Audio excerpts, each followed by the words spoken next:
በገብረ መድህን ኃይሌ ጊዜ የተወለዱ ተጫዋቾች መካከል አቡበከር ኑራ አንደኛው የሚጠቀስ ነው። በተለይም ደግሞ በብሔራዊ ቡድን ደረጃ ራሱ በግብጽ በተሸነፈበት ጨዋታ ላይ ድንቅ ብቃቱን ሲያሳይ ነበር። ምናልባት ከዛ መጥፎ ፐርፎርማንስ ግን የሚታይ ልጅ የነበረው አቡበከር ኑራ ድንቅ ብቃት ነበር። ያንን ያደረጉት ደግሞ ገብረ መድህን ኃይሌ ናቸው። ከዚህ በፊት ምናልባት አላየነውም ነበር።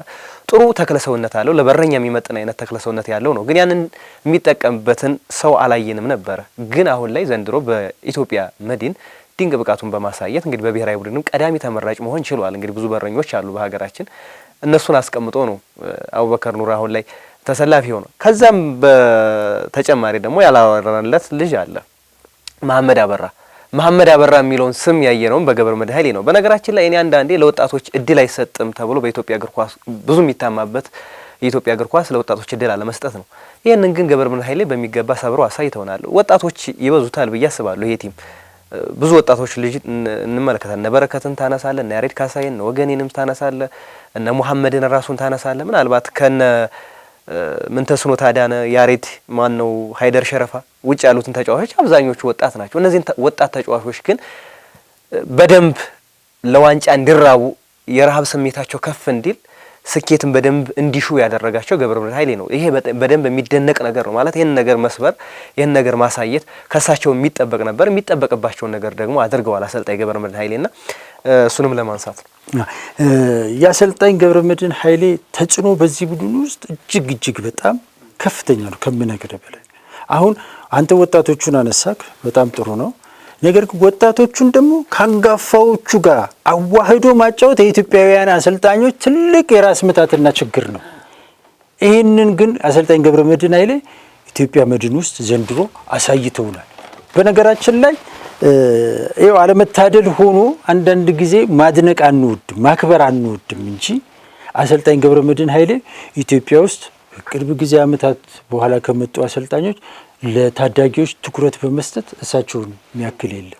ታዳጊዎቹን ደፍሮ በማጫወት አንጋፋዎቹን ከወጣቶች ጋር አቀናጅቶ በማጫወት ገብረ መድህንን የሚያክል የለም። ብዙ ክለቦች ላይ ባሰለጠኗቸው ክለቦች ላይ ሁሉ ይሄንን አሳይተዋል። በርካታ ተጫዋቾች አሁን ላይ በኢትዮጵያ ፕሪሚየር ሊግ ውስጥ የትኛውም ክለብ ተጫዋች በገብረ መድህን ኃይሌ መሰልጠን የማይፈልግ የለም።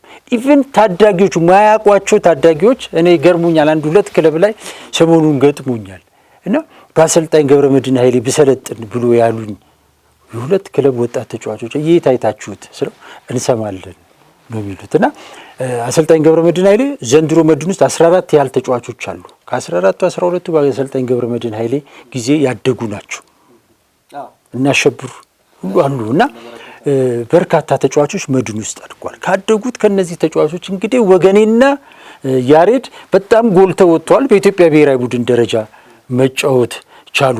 ዋንጫ በወጣት ቡድን ደረጃ መጫወት ችሏል። ሌሎች ገና የሚታዩ ሌላ አንድ ያሬድ ያለ ሌሎችም አሉና እነዚህ ደግሞ በሚቀጥለው ዓመታት ላይ ለመድን ትልቅ ተስፋ ትልቅ ኃይል እንደሚሆኑ ግልጽ ነው። ታላላቅ ተጫዋቾቹን ተጠቅሞባቸዋል። ሃይደር ሸረፋ፣ ንጋቱ ገብረስላሴ፣ ምንተስኖት አዳነ፣ ሚሊዮን ሌሎቹ እነዚህን ሁሉ ተጠቅሟል። ዘንድሮ ላይ ከመጡት ውስጥ ደግሞ በጣም የሚደንቀው በረከት ካሌብ እንግዲህ ባንክ ተስፋ ቡድን ነው ወደ መድን የመጣው። ዘንድሮ ነው የገባው ቡድን ውስጥ። ነገር ግን አሁን ላይ ከ75% በላይ ከተጫወቱ የመድን ተጫዋቾች መካከል አንዱ ሆኗል። በመጀመሪያ ዓመት የሊግ ተሳትፎ ይሄ ያሰልጣኙ ውጤት ነው። አሰልጣኙ የሰራው ስራ ነው። ተጫዋቾቹ አንድ እንዲሆኑ አድርጓቸዋል። ተጫዋቾቹ ይህን ይናገራሉ፣ ይመሰክራሉ። ሁሌም አንድ ቡድን ውስጥ ውጤት ሲኖር አሰልጣኙ መባሉ የተለመደ ነው። ነገር ግን መድን ውስጥ ግን እኔ ያየሁት የተመለከትኩት በቅርብም እከታተል ነበር። ምንድነው የመድን ሚስጥር የሚለውን ነገርና አሰልጣኙ ገብረ መድህን ልጆቹ ላይ በአንድ ጀንበር ሳይሆን በአመት ሙሉ የሰራው ስራ ነው። መሐመድ አበራን ኢንተርቪው አድርጌው ነበር። መሐመድ አበራ ኢንተርቪው ሳደርገው ስለ ገብረ መድህን ምንድን ትላለህ ስለው ያለኝ ነገር ምንድነው በጣም ሁሌ የሚያስገርመኝ ወደ ራሴ ግል ህይወት የሚወሰድኩት ነገር ቢኖር አምና ላለመውረድ ስንጫወት ሚዲያው እናንተን ጨምሮ አለ በጣም ትተቹን ነበር። ሁሉም ይተቸን ነበር። እሱ ግን በዛ ጊዜ ግን ይሄ ጊዜ ያልፋል፣ እኛ የምንነግስበት ጊዜ ይመጣል። አምና ሁሉም ስለኛ ያወራ ነበር አይደል? አሁን ደግሞ ስለ ሽንፈታችን በማውራታችሁ እንዳታዝኑ፣ እንዳትገረሙ፣ ነገ የአስተሳሽ ጊዜ ይመጣል። እናንተ ብቻ በአይምሮም በአካልም ብቁ ሆናችሁ ጠብቁ ይለን ነበረ። ከዛ በኋላ ሁለተኛው ዙር ላይ ስንመጣ እያሸነፍን መጣን። ያን ጊዜ ጎል አግብተን ሁላችንም ዞረን የምንሄደው ወደሱ ነበረ። ያ ያለን ነገር ሆነ እያለን ይል ነበርና በዚህ ደረጃ ነው የሚገልጹት። እና ይህንን አሁን መድን ላይ የምታየው ነገር ዝም ብሎ በአንድ ጀንበር በስሜት በፍላጎት በአጋጣሚ የመጣ ሳይሆን በስራ የመጣ ነው። ያ የቡድን ኬሚስትሪ ነው ሜዳ ላይ የተመለከት ነው። መድን ሲጫወት ዘንድሮ ኳሱ ያምራል፣ ፈጣን ሽግግራቸው ደስ ይላል። ቅድም እንደገለጽከው ተሸንፈው ማሸነፍን ይችሉበታል። ቅድም የስነ ልቦና ጥንካሬያቸው ነው፣ አለመገረማቸው ነው ብዬ ያልኩኝ ነው። በ5 ጨዋታዎች ላይ ተሸንፏል መድን። በ4ቱ በተሸነፉ ማግስት አሸንፈዋል። በአንዱ ብቻ ነው አቻ የወጡት። በ4ቱ ሲያሸንፉ 2 ጊዜ 3-0 ነው ያሸንፉት። አዳማን 3-0 አሸንፈውታል። ሲዳማን 3-0 አሸንፈውታል። ፋሲልን 2-0 አሸንፈዋል። ድሬዳዋን 1 ጊዜ 1-0 አሸንፈውታል። ማሸነፋቸው ብቻ አይደለም፣ በተሸነፉ ማግስት የሚያደርጉት እንቅስቃሴ ከሌላ ጊዜ ከሚያደርጉት እንቅስቃሴ በጣም ከፍተኛው ነው። ለምሳሌ ከፋሲል ጋር 2-0 አልቋል ጨዋታው ብለህ ስትል ዝም ብሎ በቀላል በአጋጣሚ ያሸነፉ ነው የሚመስሉ፣ ግን ከዛ በላይ ጎል ማስቆጠር የነበረባቸው ጨዋታ ነበር። ከሲዳማ 3-0 ማሸነፋቸውን ተያይዞ ብዙ ነገር ተባለ አይደለ? ተለቆለት ነው ምናምን ነው፣ ግን በቃ የሰውን ስም ማጠልሸት ከባድ። መድን ያን ጨዋታ በዛ ደረጃ ማሸነፉ የሚገርም የሚደንቅ አልነበር። በአንድ ጨዋታ ሻምፒዮና ሊሆን አይችልም። ያንንም ለመጠየቅ የሚያስችል ከአቅም በታች የምትጫወተው ሊጫወት የምታደርገው እኮ አንተ ምን ስትሆኑ በአቅም ስታንስ አጣብቂኝ ውስጥ ስትገባ ሌላ ችግሮች ውስጥ ስትሆኑ። መድን እኮ ችግር ውስጥ ያለ ቡድን አለ። ሊጉን በ9 ነጥብ ይመራ የነበረ ቡድን ከሲዳማ ጋር ሲጫወትም በ6 ነጥብ እየመራ ያለው ከፊቱ እጁ ላይ እድሎች አሉት። ስለዚህ ወደዛ ነገር ሊሄደች የሚገርም ነገር ግን አንዳንድ ጊዜ የመረጃ ክፍተት ችግር ይፈጥራል። ምንድን ነው የተባለው? የመድን አመራሮች ሲዳማ ካምፕ ታይተዋል። የሚገርም ነገር መድን ለሻምፒዮና እንደዚህ እየተጫወተ የክለቡ አመራሮች እንደውም ይተቹ ነበር። ምክንያቱም ክለብ ተጫዋቾቹ ቅሬታ ነበራቸው። አመራሩ በቅርብ አይከታተለንም። አምና ላለመውረድ ስንጫወት ወይም የመውረድ ስጋት ውስጥ ስንገባ አመራሩ ካምፕ መግባት ነበር ያቃተው እንጂ እኛ ጋር ነበር ውሏቸው። ማያረጉልን ነገር አልነበረም። አሁን ግን ለሻምፒዮና እየተጫወትን ኢንሴንቲቫችንን እንኳን ያሻሽሉልንም በሚል አመራሩ ይተቻል። አመራሩ ለምን ይሄን ማድረግ እንዳልቻለ ጠይቄ ነበር። ድርጅቱ ላይ አዲስ ስራ አስኪያጅ መጥቷል። የመዋቅር ለውጥ፣ የስራ ቦታ መቀያየር ምናምን አለና አመራሮቹ በመጀመሪያ ራስን አድናርን በራሳቸው ጉዳይ ተጠምደው ለክለቡ በቂ ጊዜ አልሰጡም፣ አላገኙም። ወይ ይከታተላሉ፣ አስፈላጊውን ነገር ግን ማድረግ ባለባቸው ልክ ያደርጉ ነበርና በዛች ሙቭመንት ግን የመድን ሰዎች ሲዳማ ካምፕ ታይተዋል ተብሎ ተነገረ። ስፖርት ውስጥ አላስፈላጊ ጥላሸት መቀባት፣ የሰውን ስራ ማንቋሸሽ በቃ እየተለመደ መጥቷል። ማድነቅ ባትችል ለምን ትተቻል? በቃ እንደዛ የሚያስብሉ ነገሮችም አልነበሩም። ማለት ምናልባት በጨዋታ ሂደቶች የሚታዩ ነገሮችን ማንሳቱ የተለመደ ነው። ግን ደግሞ መድንን በዛ የምትገምተው አይነት ቡድን አይደለም። ምክንያቱም እያሳየ የመጣው አቋም በዛ ልክ አይደለም። ሙሉ ጨዋታዎች ሳይሸነፍ የመጣ እስከ 29ኛ ሳምንት እስከ 28ኛ ሳምንት ድረስ የሊጉ መሪ ሆኖ የቀጠለ ቡድንን እንዴት አድርገህ በዛ ብቻ ጀጅ ልታደርገው የምችለው አይደለም። ምክንያቱም ብቃቱ ራሱ ይናገራል። አፍ አውጥቶ የሚናገር ነው። ሜዳ ላይ የሚያሳየው ብቃቱ፣ ነጥቦቹ ይናገራሉ።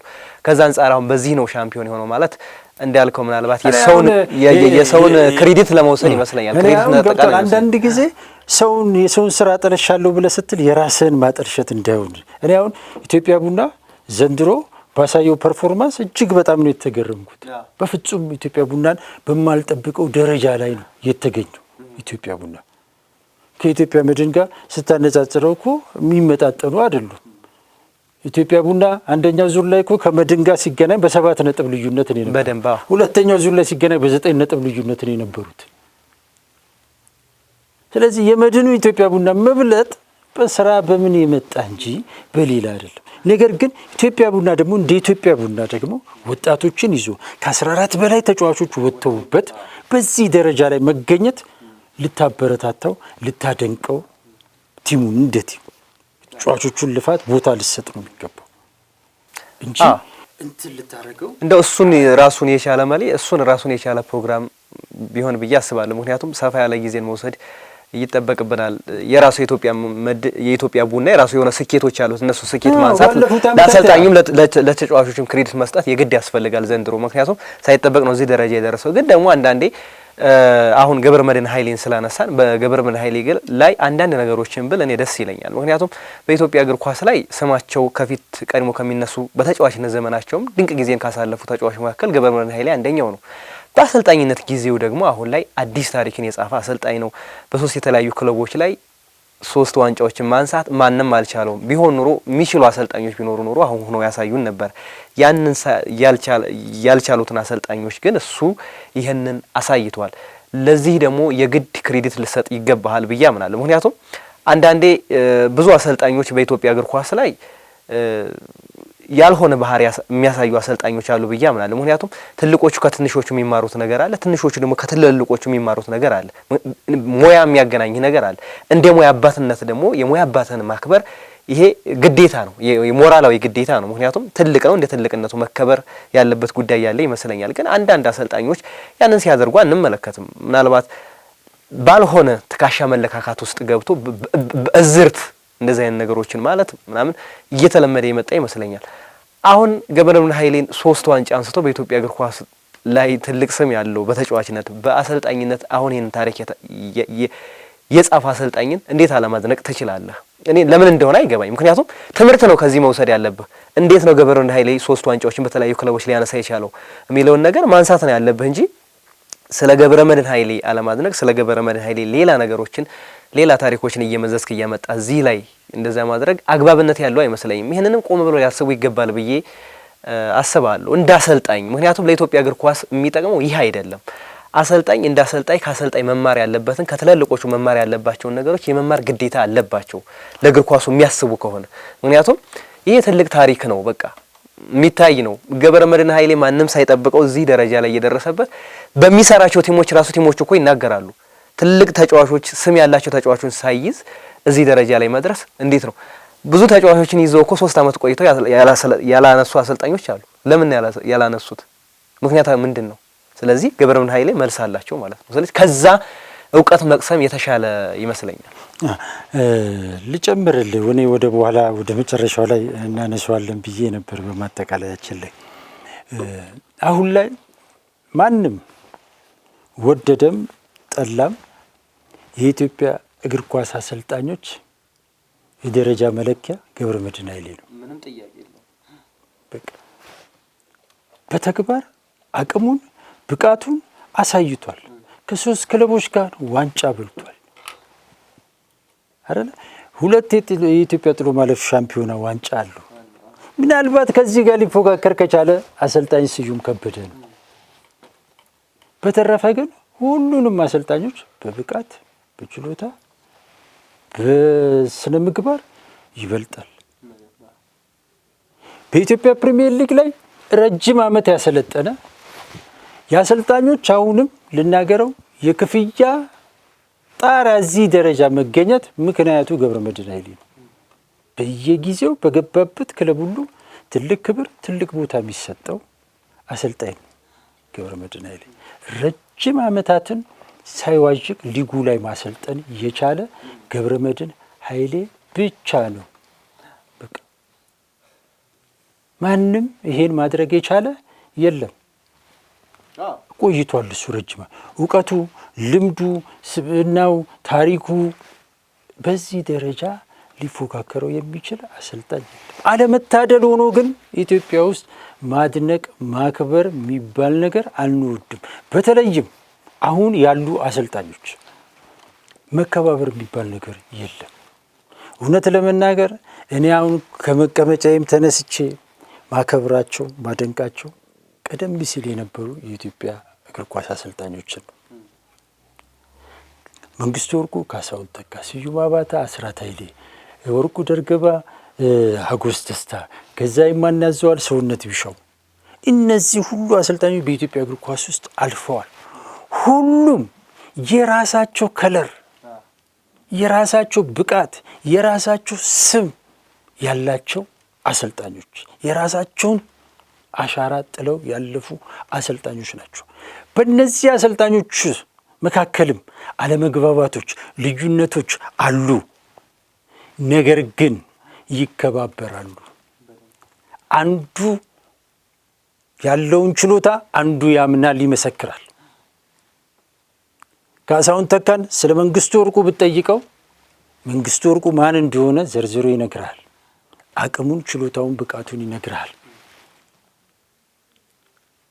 ባላቸው አቅምና ችሎታ ልክ ደግሞ ሜዳ ላይ ሲገቡ ሲገናኙ የሁለቱንም አቅም ተመልካች መመስከር እንዲችል አድርገው ያሳዩዋል። እኔ አይቻለሁ። አስራት ኃይሌና ስዩም አባተ ሲጫወት የአስራት ኃይሌ ጊዮርጊስ የስዩም ቡና ምን አይነት ቡድን እንደሆነ ሜዳ ላይ እንደዚህ አድርገን ይገባናል። የመንግስቱ ወርቁና የካሳሁን ተካ እንደዚሁ ገዛኸኝ ማናዘዋል፣ ሰውነት ቢሻው እንደዚሁ የራሳቸው ነገር ነበራቸው። በዚህ ውስጥ ግን ሁሌም የምናገርላቸው ሁሌም የምመሰክርላቸው ግን አንዳቸው የአንዳቸውን ችሎታ ያውቃሉ፣ ያከብራሉ፣ ይመሰክራሉ። አሁን ላይ ግን ይሄ ነገር የለም። አባ ገዳ ይዞ ከንቲባ ጋር ለምኖ የገባው በየፌስቡኩ በወንድሙ በጓደኛው በራሱ ድብቅ አካውንት እየጻፈ ክለብ ያገኘው በሰፈር በጎሳ በምን ክለብ ለምኖ የገባው ማሰልጠን በክለብም በብሔራዊ ቡድን ደረጃም ተጫውቶ ያሳለፈው ሀገር ውስጥም ከሀገር ውጭም ሄዶ ከተማረው አሰልጣኝ እኩል የሚያወሩ የሚለፈልፉ ለእግር ኳሱ ምንም ያልሰሩ አሰልጣኞች አሁን በርካቶች ናቸው። ትንሹና ትልቁን መለየት እኮ የማንችልበት ደረጃ ደርሰናል። ይሄ ትክክል አይደለም። ለራሱ ለአሰልጣኙም አልጠቀምም፣ ለሀገራችንም አልጠቀምም። ስለዚህ መከባበር ያስፈልጋል። ሰው ውጤት ሲያመጣ በምንም ያምጣ በምንም እንኳን ደስ አለ ልትለው ይገባል። አጉል ትከሻ መለካካት፣ አጉል እኔ እችላለሁ ማለት ምንም አይጠቅምም። በማውራት በመቻል በማስወራት በማጻፍ ምናምን ቢሆንማ አሰልጣኝ ገብረመድህን እዚህ ቦታ ላይ እኮ መቀመጥ የለበትም። ፌስቡክ ላይ እኮ ገብረመድህንን ታየዋለህ። ገብረመድህንን ብሎ የሚጽፍ ምናምን ትሰማለህ። ማህበራዊ ሚዲያ ላይ የለም። እንዲያውም በተቃራኒው የሚሳደብ ነው ያለው። ነገር ግን ያን ሁሉ ተቋቁሞ ግን እዚህ ደረጃ ደረሰ። አቅም ብቃት ማለት ይሄ ነው። ግን የሚያጽፉት የሚያስወሩት የሚያስነግሩት ግን የት ነው ያሉት? ስለዚህ ተከባብሮ መስራቱ ተቀራርቦ መስራቱ ይጠቅማል። አሰልጣኝ ገብረመድህን ኃይሌ እዚህ ደረጃ ላይ ሲደርስ ከትላንቶቹ ተምሮ ነው። እነዚያ ቅድም በጠራው ሁሉ አሰልጣኞች በሙሉ ሰልጥኗል፣ አልፏል። ከነሱ የወሰደው ነገር አለ። ስለዚህ ይህን አሰልጣኝ አለማክበር እንዴት ነው የሚቻለው? ሁሉም እስቲ ያሳልፍና በሱ ደረጃ ባሉ እሱም ባሰለጠኑት አሰልጣኞች ደረጃ የሰለጠነ አሰልጣኝ አለው ተማረስ ለስትል የለም። ይሄን ሰው ብታከብር ምንድን ነው የምትሆነው? ብትከባበር። እሺ አታክብረው፣ ግን አተቸው።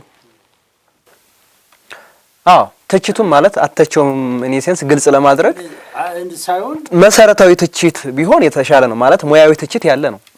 ግን እንደዚህ አይነቶቹ ትችት ግን ምክንያታዊ አይደሉም። እንደዚህ አይነት ትችቶች ግን ምክንያታዊ አይደሉም። ምክንያታዊ የሆነ ትችት እኮ በእግር ኳሱ ላይ ባለው ዕውቀት ላይ በዚህ ልክ አይደለም ብሎ መተቸት ይሄ በጣም የተቀደሰ ሐሳብ ነው። ግን ይሄ መሰረት የሌለው ትችት ግን ጥቅም የለውም። ምክንያቱም እግር ኳስ ሜዳ ላይ የሚታይ ነገር ነው፣ የሚጨበጥ የሚዳሰስ ነገር ነው፣ የሚደበቅ አይደለም፣ ሚስጥር አይደለም። ሜዳ ላይ ገሃድ ነው፣ የተገለጠ ነገር ስለሆነ ሰርተ ማሳየት ነው። ስለዚህ ሰርቶ የሚያሳይ ደግሞ ሲገኝ ደግሞ ማጨብጨብ አለብህ የግዴታ። ምክንያቱም ያ ነገር ሰርቶ ሲያሳይህ ሜዳ ላይ እያሳየህ አለማመን አችልም፣ ምክንያቱም ያ ነገር እየታየ ስለሆነ።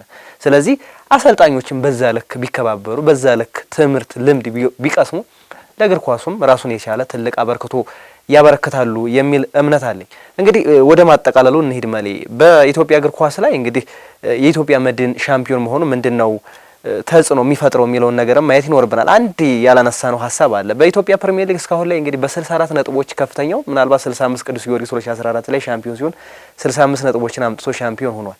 ኢትዮጵያ መድን ግን ባለፉት 10 ዓመታትን ከ10 ዓመታት ኢትዮጵያ ፕሪሚየር ሊግ ሻምፒዮን የሆኑ ክለቦች በላይ ነጥብ ይዞ የሚጨርስበት ጊዜ ይሄኛው ጊዜ ይመስላል። አሁን ላይ 34 ነጥብ ነው ያሉት። 3 ጨዋታዎች ገና ይቀሩታል።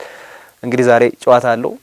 ምናልባት በዚህ ጨዋታ ሙሉ ነጥብ የሚያገኝ ከሆነ ያ እውን የሚሆንበት መንገድ ይኖራል። 64 67 ስለሚሆን ማለት ነው። ይሄም ራሱን የቻለ እድገት ነው። ምክንያቱም ቅድም ስታነሳ ነበር 20 ጎሎች ነበር የሚገቡበት የኢትዮጵያ ፕሪሚየር ሊግ ሻምፒዮን የሚሆነው ክለብ። አሁን ላይ የገቡበት ጎሎች ግን ከዛም በታች ናቸው። ኢትዮጵያ እዚህ ጋር አንተ አንድ እንዲስተካከል የምፈልገው ብዙ ጊዜ እንደዚህ አይነት እግር ኳሳዊ ንጽጽሮች ስናደርግ ከነጥቡ የበለጠ አማካዩ በደንብ ፐርፎርማንስን ይገልጻል ብዬ አስባለሁ እና ብዙ ጊዜ አማካኙ ላይ ትኩረት ማድረግ ያስፈልጋል። እያንዳንዷ ነገር መለካት ስላለበት ብዙ ጊዜ ቁጥሩን ስታየው ውድድሮችን መጨረስ ምናምን ይፈልጋል።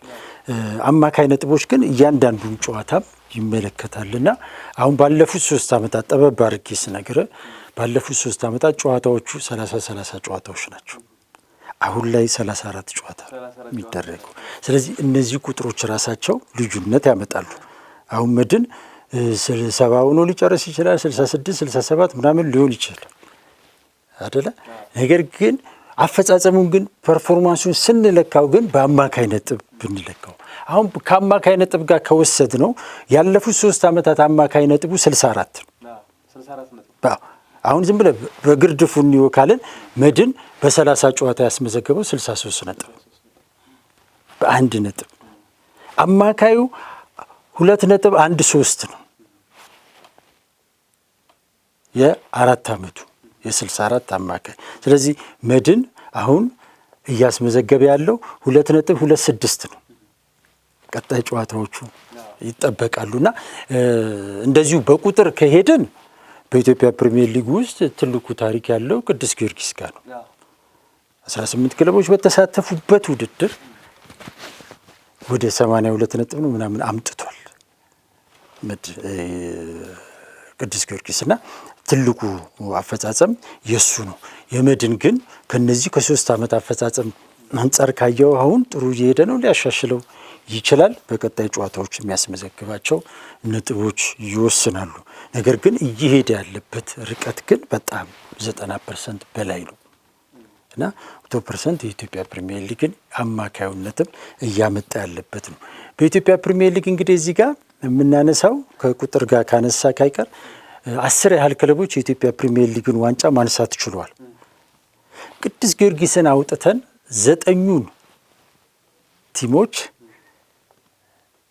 ካየን አሁንም በአማካይ ጨዋታ ከሄድን ትልቁ ሪከርድ ያለው ከ9ኙ ክለቦች ራሱ መድን ጋርና መብራት ኃይል ጋር ነው። 1990 ዓመተ ምህረት 2.28 ነው ያስመዘገቡት። መድን መብራት ሻምፒዮና ሆኖ መድን ደግሞ ሁለተኛው ወጥቶ 2.18 ነው። ሁለተኛው ሪከርድ ያለው ፋሲል ጋር ነው 54 ነጥብ ቅድም አስመዝግቧል ስልትል ነበርና ያን ወደ ነጥብ ስትመጣ 2.25 ጥሩ ፐርፎርም ያደረገበት አመት ነው። ከዛ በኋላ አምና እንትና ንግድ ባንክ፣ ዘንድሮ መድን ጥሩ ፐርፎርም ያደረጉ ቡድኖች ናቸውና የመድን አጠቃላይ እንትኑን ስታየው ዘንድሮ ጥሩ ግስጋሴን እያደረገ ነው። ቀጣይ ጨዋታዎች ደግሞ ለቀጣይ ሪከርዶች ወሳኝነት አላቸው። አሸናፊ ቡድን የምትገነባው ቡድን በየአመቱ እግር ኳስ የሚለካ መሆን አለበት አይደል? አሁን ባለፈው ኢትዮጵያ ቡና ጥሩ አፈጻጸም ነው ብለን ስለ በአንድ ነጥብም ቢሆን በየአመቱ ለውጣሉ። ኢትዮጵያ መድና 2014 ላይ 49 አመጣ፣ 2016 ላይ 40 አመጣ፣ አሁን 64 አመጣ። ጤናማ ነው ወይ? እንደዚህ ሲሆን ልክ አይደለም። አየው ቡድኖቻችን እንደዚህ መሆን የለባቸውምና ወጥ የሆነ በእቅድ ላይ የተመሰረተ ነገር ማድረግ አለበት። ኢትዮጵያ መድንም አሁን በቀጣይ አመት ለሻምፒዮናነት የሚጫወት ከሆነ ወይ ደረጃ ውስጥ መግባት የሚፈልግ ከሆነ ከዚህ በኋላ የሚያስፈጽማቸው ነጥቦች 9 ጨዋታ አለቀ ብሎ ዝም የሚልበት ሳይሆን በትክክል ፐርፎርም አድርጎ ደረጃውን ከፍ አድርጎ መጨረስ መቻላል። ኔክስት ይር ላይ ተጫዋቾችን ስታነሳሳ ለውጤት የምታነሳው አምና እኮ ይሄን ያህል ነጥብ ነው ያመጣ ነው፣ በጨዋታ እኮ ይሄን ነው የምናስመዘግብ የነበሩ። ዘንድሮ ደግሞ እቅድ የሚነሳው ያለፈው ታሪክ አይደል መነሻ ይቅድቅ። ስለዚህ ለዛ የምትነሳበት ስለሆነ ቀጣይ ጨዋታዎች ላይም መድን ይህንኑ አስቀጥሎ ይጨርሳል ብዬ አስባለሁ። እንግዲህ እናጠቃል የዛሬውን ፕሮግራማችን። እንግዲህ ኢትዮጵያ መድን ሻምፒዮን ሲሆን እንግዲህ ለኢትዮጵያ እግር ኳስ የሚያበረከተው ነገር ምንድነው የሚለውን በወፍ በረር ለመዳሰስ ሞክረናል። እንግዲህ በኢትዮጵያ እግር ኳስ አዲስ የሆነ ሻምፒዮን መጥቷል። አዲስ የሆነ ሻምፒዮን ሲመጣ ደግሞ ይዞት የሚመጣው ነገር አለ የራሱን የቻለ። ተጫዋቾች የኢትዮጵያ ብሔራዊ ቡድን የሚመረጡት መቼም ከሻምፒዮናው ብዙ ልጆች እንደሚመረጡ ይታወቃል።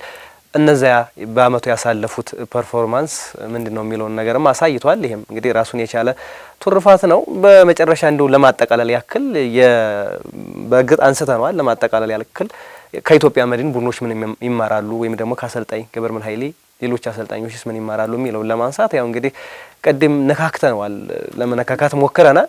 እንግዲህ መማር አለባቸው አሰልጣኞችም ከአሰልጣኝ ገብረመድህን ኃይሌ በስብዕና በቡድን አመራር በተለይ ደግሞ በሊደርሺፕ ኳሊቲው ትልቅ እንደሆነ እንግዲህ ባነጋገርናቸው ተጫዋቾችም መገንዘብና መረዳትም ችለናል። አጠቃላይ ደግሞ እንዴት ባለ ሪሶርስ ላይ አቀናጅተህ እንዴት ሻምፒዮን መሆን እንዳለብህ ትልቅ ትምህርት የሰጠ ነው። በኢትዮጵያ እግር ኳስ ላይ አሁን እየተለመደ የመጣ ነገር አለ። ኮከቦችን የመሰብሰብ አሉ የተባሉ ተጫዋቾችን አንድ ቦታ ላይ መሰብሰብ፣ እነዛ ተጫዋቾች ደግሞ መተው የሚፈልጉትን አይነት ስኬት ሲያሳኩላቸው አንመለከተም፣ ወይም ደግሞ የሚፈልጉትን ዋንጫ ሲያነሱ አልተመለከትንም። ስለዚህ ይሄ ብቻውን ራሱ አንድ የሚያስተምረው ነገር ነው። ይህንንም ነገር ክለቦች መማር አለባቸው። አጠቃላይ የኢትዮጵያ መድን አመራሮችንም እዚህ ጋር መደነቅ አለባቸው።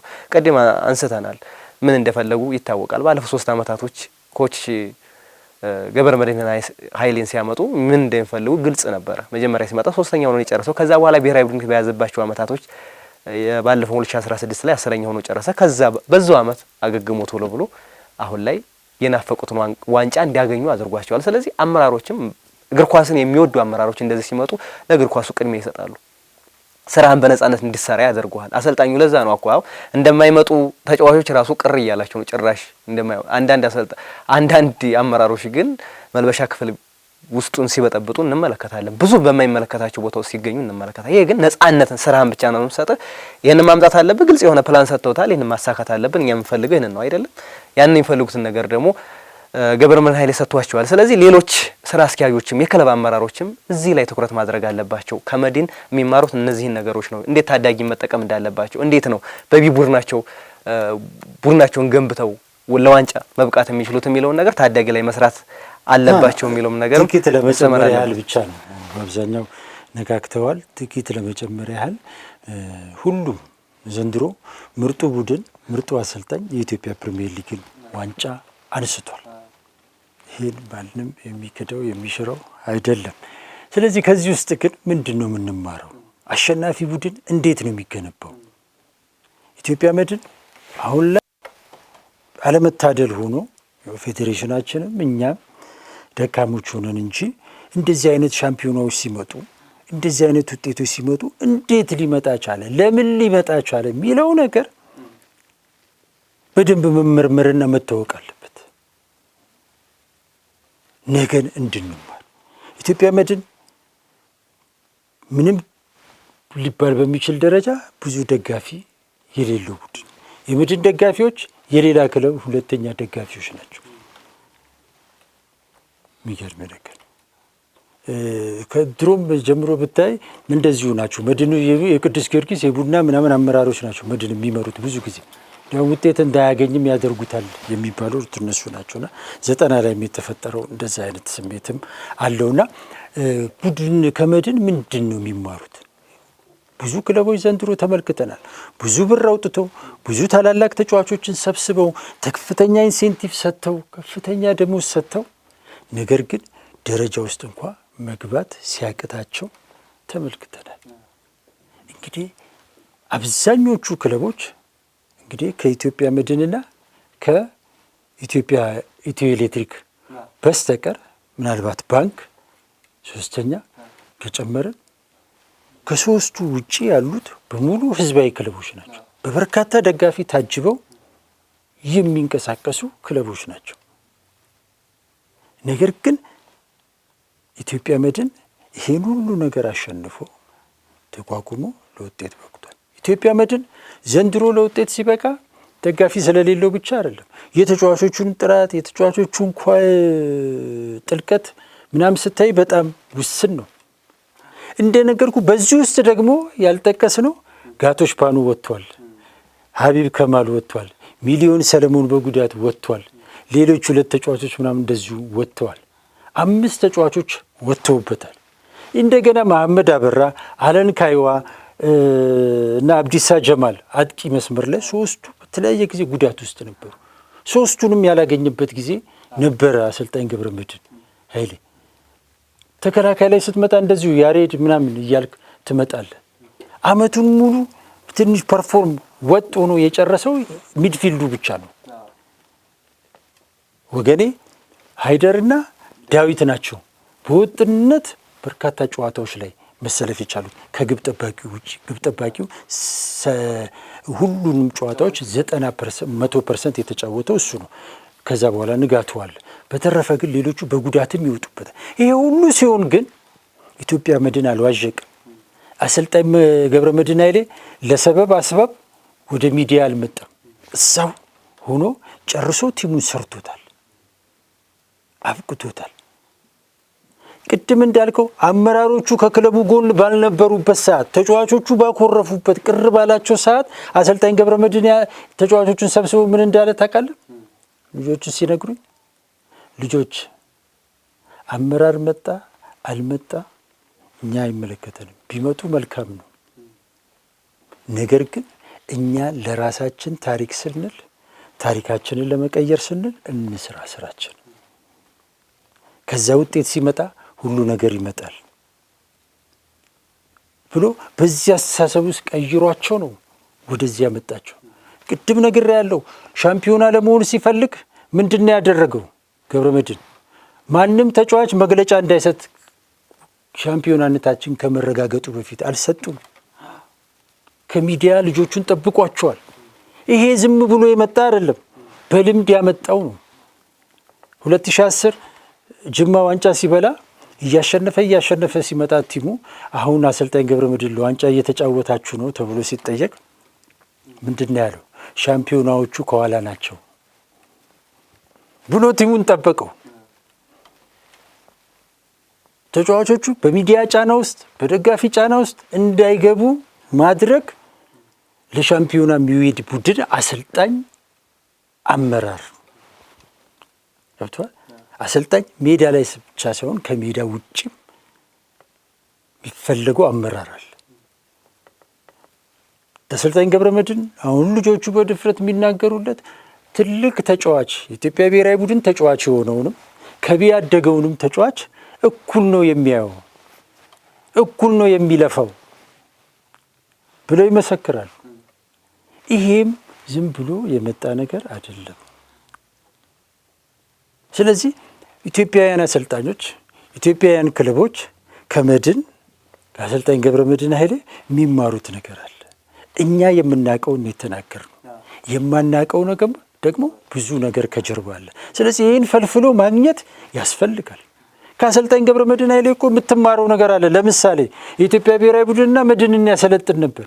2 ቦታ ማሰልጠን ምን ማለት እንደሆነ ራሱም ተምሯል፣ ሌሎችም መማር ተምረዋል ብዬ አስባለሁ። ስለዚህ ስትቀርብ ደግሞ አሰልጣኙንም ክለቡንም ስትቀርብ ደግሞ ከዚህ የበለጠ ብዙ ነገሮች እግር ኳስ ውስጥ አሉ።